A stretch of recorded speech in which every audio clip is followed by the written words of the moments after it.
Hola, soc Rosa Oltra, membre de Famílies pel Valencià i vos hem preparat este vídeo per presentar-vos un dels materials que vos podeu descarregar del nostre web. És una presentació amb una explicació, una breu explicació, on analitzem la nova llei de llibertat educativa que regula les llengües en els centres educatius. La podeu descarregar i podeu fer tota la difusió que vulgueu. Doncs bé, comencem. Aquests seran sis punts que veurem al llarg de la presentació i comencem fent un breu resum de l'evolució dels programes lingüístics des de la llei d'ús i ensenyament del valencià. La llei d'ús i ensenyament del valencià és del 1984 i encara és d'obligat compliment avui en dia. I ens diu que qualsevol que hagi estat la llengua habitual en iniciar els estudis, els alumnes han d'estar capacitats per utilitzar oralment i per el valencià en igualtat amb el castellà. Des de la llei d'ús i ensenyament del valencià hem tingut diversos programes que així destaquem i aquests d'ací serien un poc el que estem acostumats a dir les línies, aquests d'ací, i vam tindre aquestes línies que anomenem fins a la llei del 2018 que es va implantar el plurilingüisme, que és el programa d'educació plurilingüe i intercultural que hi ha en l'actualitat als centres educatius. I ara, al 2024, que s'ha aprovat la llei de llibertat educativa. Primer volíem destacar un poquet què és el títol, no? Què ens diu el títol? El títol és llibertat educativa i la llei diu que la finalitat d'aquesta nova regulació és garantir la llibertat educativa quant a l'elecció de llengua. Però nosaltres volem destacar que això no és veritat del tot. Aquesta paraula que diuen llibertat no és llibertat per a tots i totes igual. Perquè, com veurem a continuació, la llei estableix una sèrie de percentatges que s'han de complir per saber quantes línies tindrà cada llengua vehicular en cada centre i, per tant, es garantirà que es respecti l'elecció que cada família hagi marcat. També s'estableixen una sèrie de percentatges que condicionen quantes assignatures es faran en quina llengua i, per tant, ja s'està limitant un poquet aquesta llibertat de decisió, val? Perquè tant si en valencià o castellà, els nostres fills i filles no estudiaran solament en valencià o solament en castellà, ho regeix uns altres percentatges que també veurem a continuació. Volíem començar també per explicar un poquet les diferències entre el plurilingüisme que tenim ara i la llibertat educativa que tindrem a partir del curs 25-26. En l'actualitat, en el PEPLI, cada centre marca quin és el percentatge de cada llengua vehicular. La llengua vehicular és aquella en la que es donen les assignatures, en la que s'estudien valencià, castellà i anglès. I a quina assignatura s'apliquen, no? I això es fa tenint raons pedagògiques i de plantilla. I dins d'un mateix nivell, per exemple, en segon de l'ESO, tots els segons de l'ESO de l'assignatura biologia tenen l'assignatura de biologia en la mateixa llengua. I això perdura en el temps. El curs que ve, els que passen a segon de l'ESO tindran biologia en aquesta llengua que tenien. I aquesta normativa establia uns percentatges mínims per al valencià que s'havien de respectar, que era d'un 25%. Ara, amb la nova llei de llibertat educativa, en les zones de predomini lingüístic valencià, a partir de la proporció de famílies que hagi elegit una llengua o una altra, és quan es marcaran uns percentatges que estipula la normativa per a cada llengua, valencià, castellà i anglès, i dins un mateix nivell el repartiment dins de cada grup pot ser diferent. Per tant, podem tindre un primer de l'ESO amb biologia en valencià i un primer de l'ESO amb castellà. Així tenim la normativa, la llei de predomini lingüístic valencià, diferència entre les dues zones de predomini lingüístic que venen marcades per la llei d'ús i ensenyament del valencià. És a dir, tenim zones de predomini lingüístic castellà i zones de predomini lingüístic valencià. En el cas del predomini lingüístic castellà, teniu així els percentatges que es marquen. En infantil tenim un 10% de valencià, un 80% de castellà i un 10% d'anglès. I després, en primària i secundària, els percentatges canvien depenent l'anglès que s'elegeix. O sigui que l'anglès s'ha d'elegir si el fem entre un 15 o un 25%. D'acord? I, si vos fixeu, els percentatges que es destinen al valencià corresponen sols a que el valencià vehicularà l'assignatura de llengua. Per tant, no tindrem cap assignatura extra en valencià. I perdó, se m'oblidava que, a més, en aquestes zones es pot demanar l'exempció del bas sense limitació temporal i màxim de 3 cursos consecutius. Si passem ja a la zona de predomini lingüístic valencià, els percentatges canvien i també un poc la nomenclatura que anem a utilitzar. Val? La llengua base, és a dir, la llengua que vehicularà la gran part de l'ensenyament en la classe serà el que s'apareix com a llengua 1, val? Que en principi és la votada per les famílies. Després veurem que no té per què estar relacionat, però serà la llengua 1, la llengua base. Aquesta serà amb la que s'iniciarà la lectoescriptura i les matemàtiques. D'acord? En infantil veiem que els percentatges estan tancats. La llengua 1, la llengua base d'aquest grup, tant si la valencià o castellà, doncs tindrà un 65% i la llengua 2, l'altra llengua cooficial, que pot ser valencià o castellà, serà el 25%, mentre que l'anglès serà un 10%. Quan comencem primària, a partir d'ahir, ja sí que tenim, igual que havíem vist abans en la zona castellanoparlant, un ventall que ens abarca entre un 15% i un 25% d'anglès. Per això els percentatges poden variar en cada centre. En primer cicle de primària, la llengua 1, la llengua vehicular del grup, serà d'un 60%, o variarà entre un 60 i un 50, i la llengua 2 entre un 25% sempre, perquè els percentatges que varien en aquest cas és l'anglès. Després, a partir del segon cicle de primària, ja per a tota secundària, s'introdueix una variant nova, i és que el percentatge de temps lectiu en cada llengua cooficial no pot diferenciar-se de més d'un 20%. Per això condiciona molt més els percentatges. Tenim l'anglès de nou, que varia entre el 15 i el 25%, però per mantenir aquesta diferència del 20%, en el cas de mínim d'anglès, la llengua vehicular del grup ocuparà un 52,5% del temps i l'altre un 32,5%. El màxim d'anglès, que seria el 25%, la llengua ocupa un 47,5% i la llengua 2 un 27,5%. Fixeu-vos que en cap dels casos, remarquem massa de nou, no és tornar a les línies que teníem, perquè fixeu-vos que sempre tindrem un percentatge de l'altra llengua cooficial que està estipulat per la normativa. No serà sols vehicular l'assignatura de llengua pròpia, sinó que tindrem altres assignatures també en l'altra llengua. I com es determinarà quina és la llengua base en les zones de predomini lingüístic valencià en cada unitat? Doncs bé, la normativa començarà a aplicar-se per al curs 2025-2026. No obstant això, ara amb el PEPLI existien centres que tenien programes experimentals que implicaven un major percentatge de valencià. Això ja ha quedat sense efecte en el curs 2024-2025. I perquè la nova normativa sols contempla programes experimentals que augmenten el percentatge d'anglès, que permeten passar d'aquest 25% d'anglès. Mai, en cap cas, augmentar el percentatge de valencià. Aleshores, la llengua base en cada centre es marcarà per les famílies en iniciar a l'escola en infantil, després en iniciar la secundària i després en iniciar en batxillerat, que abans no ho hem comentat en la taula perquè per a batxillerat la normativa no marca aquests percentatges, sinó que directament diu que es repartiran les llengües proporcionalment als vots que hagin fet les famílies.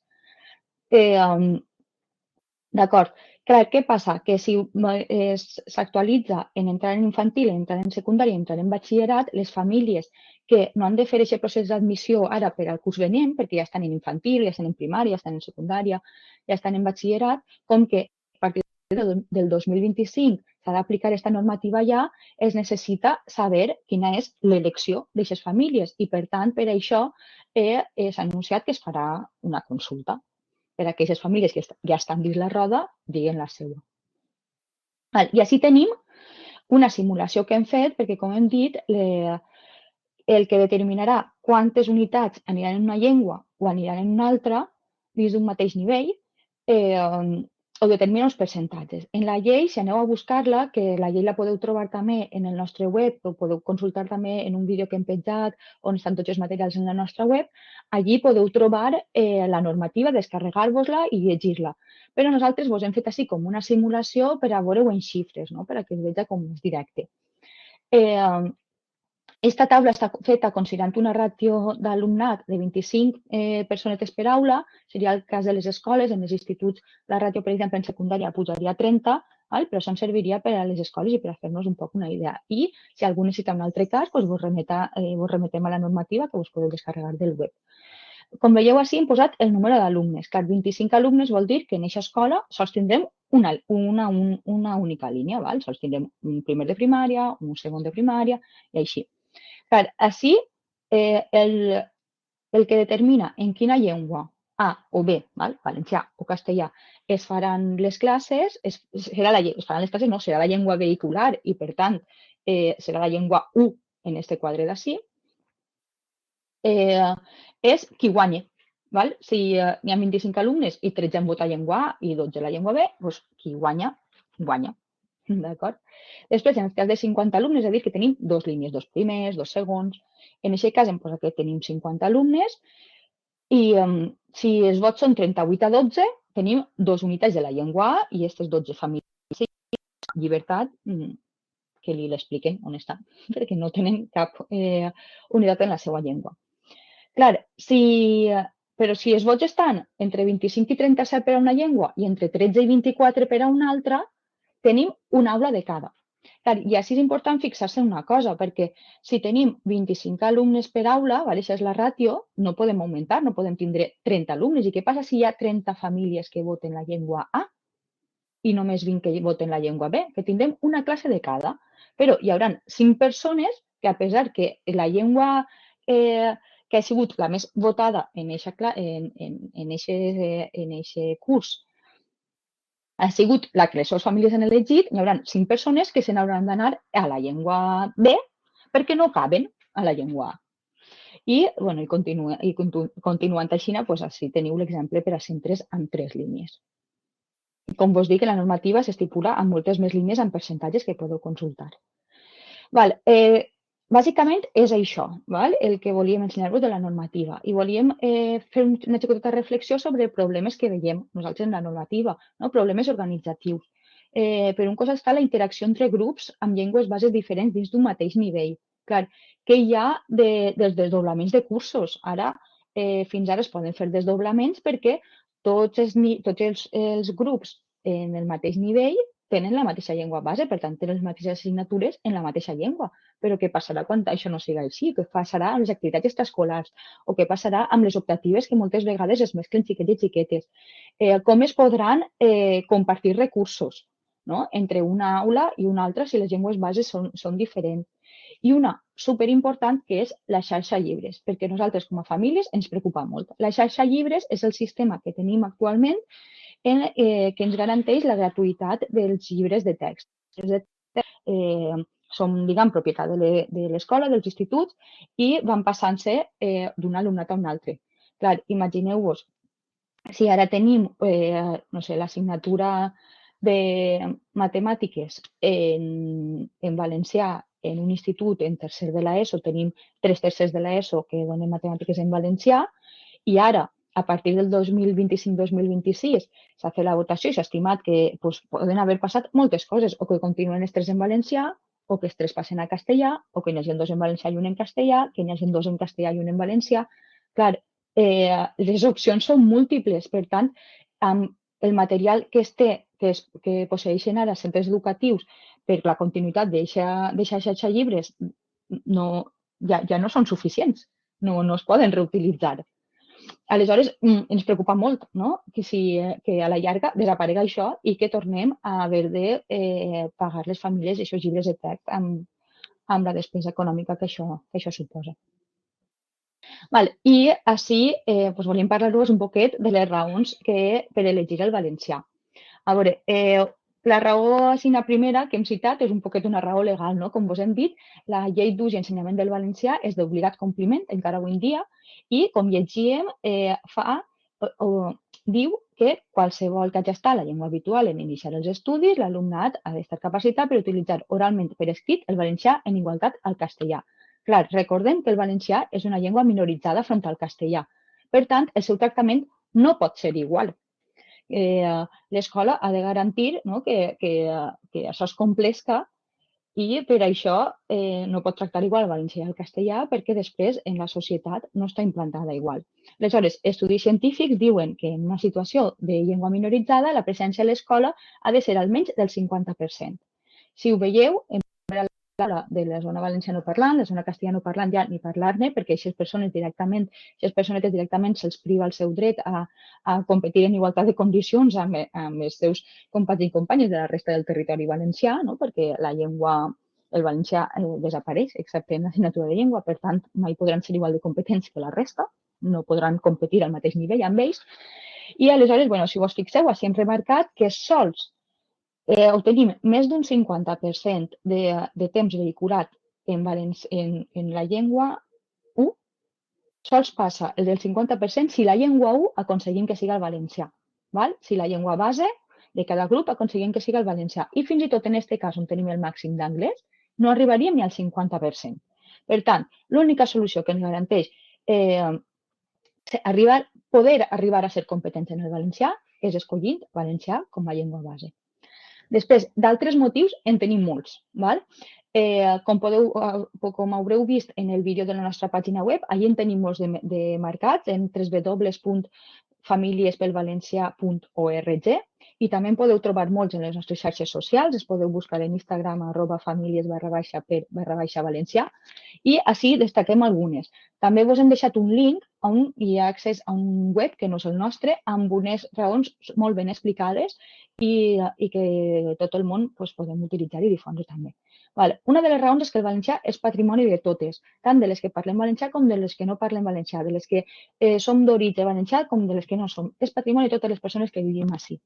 El valencià ens apropa a la cultura valenciana, a les festes. Sense el valencià és impossible entendre les nostres festes, la nostra cultura. També ens ensenya a respectar altres cultures, perquè respectant la nostra ens ensenyem a viure en diversitat i a respectar. I les llengües hem de tindre clar que sempre sumen, ens obrin la porta a les llengües.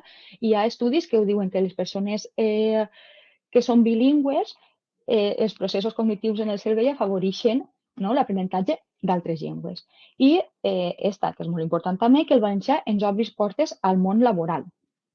En moltes feines és requisit parlar valencià, saber valencià i acreditar un cert nivell de valencià per poder treballar.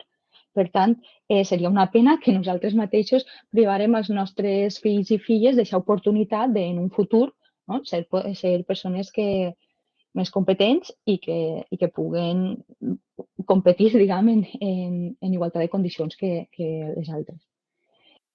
Què podem fer entre totes i tots? Doncs bé, informar-nos, fer-ne difusió i denunciar tot allò que veiem que no ens quadra. Així us hem deixat un link a un informe que va realitzar la Universitat de València on s'analitza a fons la llei.